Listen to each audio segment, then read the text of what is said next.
अब नीतीश कुमार और तेजस्वी यादव के बीच, या फिर नीतीश कुमार और चूंकि लालू यादव जेल से बाहर हैं, भले ही अस्वस्थ हैं, लेकिन नीतीश कुमार और लालू यादव के बीच उतनी दूरियां नहीं हैं जितनी बीजेपी और लालू यादव के बीच हैं। तो तेजस्वी के बयान के बाद भी नीतीश कुमार और तेजस्वी यादव या आरजेडी जेडीयू के गठबंधन की संभावना या खेल की संभावना खत्म नहीं हुई है। दूसरी बड़ी बात है कि एक सवाल यह भी है कि फिर तेजस्वी यादव ने इस तरह का बयान क्यों दिया। तो नीतीश कुमार ने एक तरह से मोर्चाबंदी शुरू कर दी है और जाति आधारित जनगणना और विशेष राज्य का मुद्दा, ये दो ऐसे मुद्दे हैं जिसको लेकर अगर नीतीश कुमार पीछे नहीं हट सकते। अगर पीछे हटेंगे तो उनको बहुत भीषण राजनीतिक नुकसान होगा।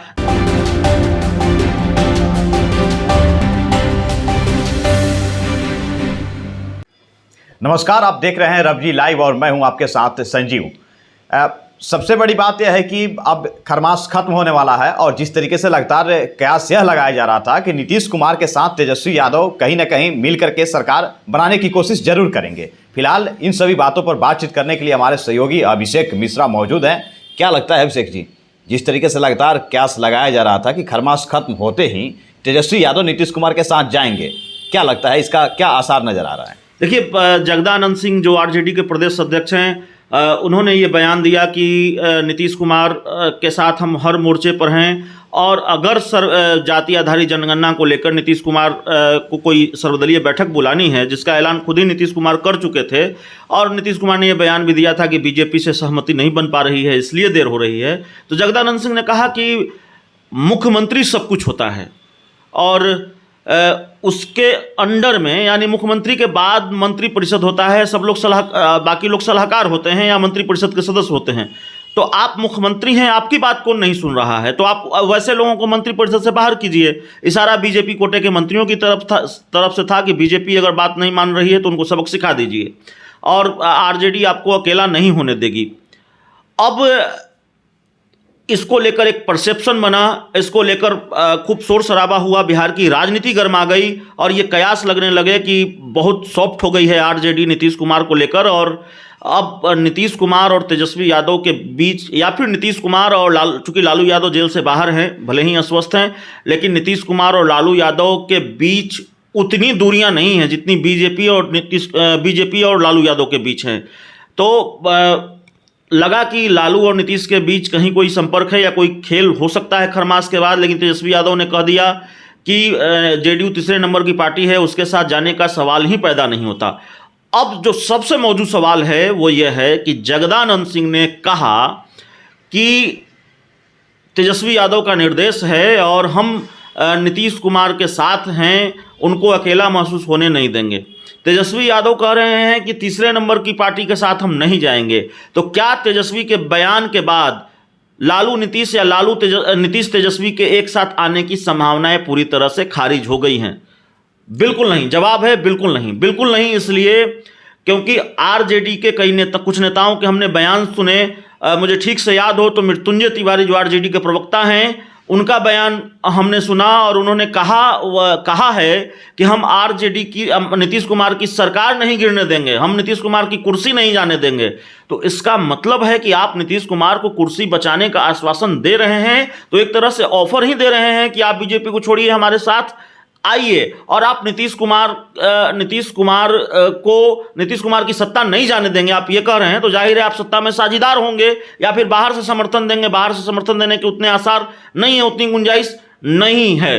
तो तेजस्वी के बयान के बाद भी नीतीश कुमार और तेजस्वी यादव या आरजेडी जेडीयू के गठबंधन की संभावना या खेल की संभावना खत्म नहीं हुई है। दूसरी बड़ी बात है कि एक सवाल यह भी है कि फिर तेजस्वी यादव ने इस तरह का बयान क्यों दिया। देखिए, तेजस्वी यादव या आरजेडी मजबूर नीतीश कुमार को अपने पाले में लाना चाहती है। मजबूत नीतीश कुमार की वैकेंसी नहीं है महागठबंधन में या आरजेडी के साथ गठबंधन में। मजबूर इसलिए कि अगर बहुत शोर शराबा होगा, आरजेडी खुले तौर पर नीतीश कुमार को ऑफर देगी, तो आरजेडी को यह डर रहता है कि नीतीश कुमार बीजेपी के साथ बार्गेन करते हैं। नीतीश कुमार डराते हैं बीजेपी को और ये कहते हैं कि देखिए हमारे पास विकल्प है और हम ऑप्शन है हमारे पास। तो बीजेपी को अपने हिसाब से फिर नीतीश कुमार को ट्रीट करने लगते हैं और फिर नीतीश के इधर आने की संभावना जो है खत्म हो जाती है, क्योंकि कई मौक़ों पर बीजेपी भी सरेंडर कर देती है।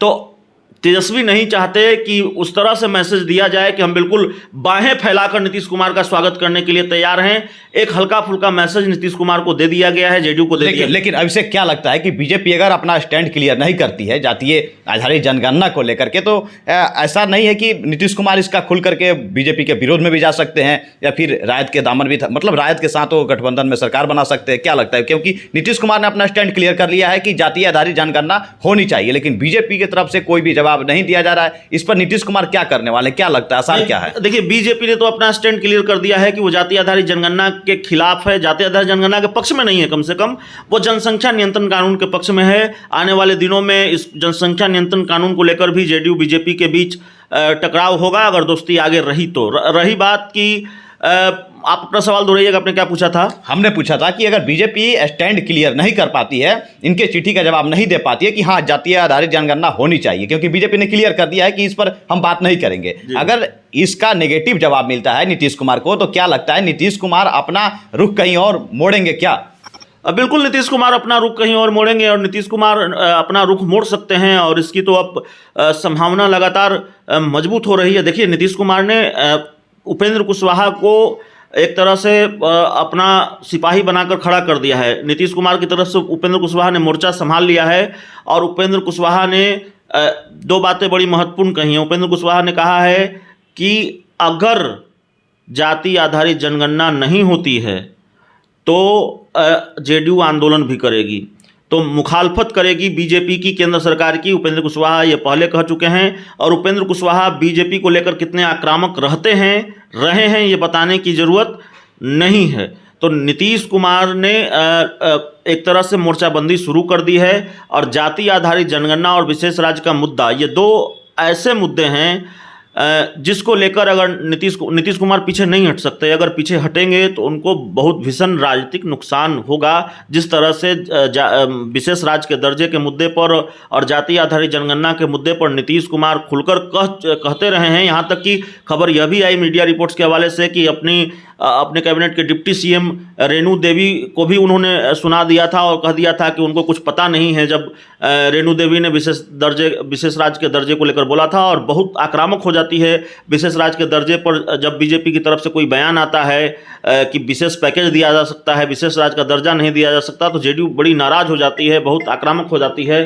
तो कुल मिलाकर बात यह है कि विशेष राज्य का मुद्दा और जाति आधारित जनगणना का मुद्दा, ये दो ऐसे मुद्दे हैं मौजूदा वक्त में जो बिहार की सियासत में बड़ा उथल पुथल ला सकते हैं, बड़ा उलटफेर कर सकते हैं। और नीतीश कुमार पर इस वक्त बिहार की पूरी बिहार की सियासत केंद्रित हो गई है। सबकी निगाहें नीतीश कुमार पर इस वक्त जा टिकी है कि नीतीश कुमार क्या फैसला लेने वाले हैं। नीतीश कुमार फैसला लेने वाले हैं, इसके पूरे आसार नज़र आ रहे हैं, लेकिन क्या फैसला लेंगे वो भी देखना होगा। और दूसरा, हालांकि इस पर विस्तार से हम बात करेंगे एक दूसरे वीडियो में, लेकिन थोड़ा सा यह बता दूं कि अब देखिए 5 राज्यों में होने वाले विधानसभा चुनाव का ऐलान हो चुका है। बड़ी उम्मीद भरी नज़रों से बीजेपी की ओर जेडीयू देख रही है कि यूपी में सीटें मिल जाएं। कितनी सीटें, और मुझे लगता है 20 से 30 सीटों की जो मांग है, 25 से 30 सीटों की, बीजेपी शायद वो डिमांड पूरी नहीं कर पाएगी। गठबंधन होगा भी नहीं भी होगा, यह भी देखना होगा। तो बीजेपी और जेडीयू के रिश्ते किस हद तक तल्ख हैं, टकराव कितना भीषण है, यह इस बात से भी पता चलेगा जब बीजेपी का यूपी में गठबंधन होगा या नहीं, जब वो तस्वीर साफ हो पाएगी। बिल्कुल, तो अब देखने वाली अहम बात यह होगी कि आखिरकार बीजेपी का स्टैंड क्या आता है। हालांकि जितने भी विपक्षी पार्टियां हैं वे लोग जातीय आधारित जनगणना को लेकर के अपनी सहमति दे दिए हैं, लेकिन बीजेपी की तरफ से अभी तक जवाब आना बाकी है। अब बीजेपी अपना स्टैंड तो पहले ही क्लियर कर चुकी है कि हम इसके पक्ष, जातीय आधारित जनगणना के पक्ष में नहीं है, लेकिन बिहार के सीएम नीतीश कुमार लगातार इस चीज़ के साथ है, समर्थन में है कि नहीं, जातीय आधारित जनगणना होनी चाहिए। लेकिन बिहार में एनडीए गठबंधन की सरकार है और बीजेपी कहीं ना कहीं सहमति देकर के नीतीश कुमार को मुख्यमंत्री की कुर्सी तक बैठाने का काम किया है। तो अब ये तो आने वाला वक्त बताएगा। फिलहाल के लिए बस इतना ही, नमस्कार।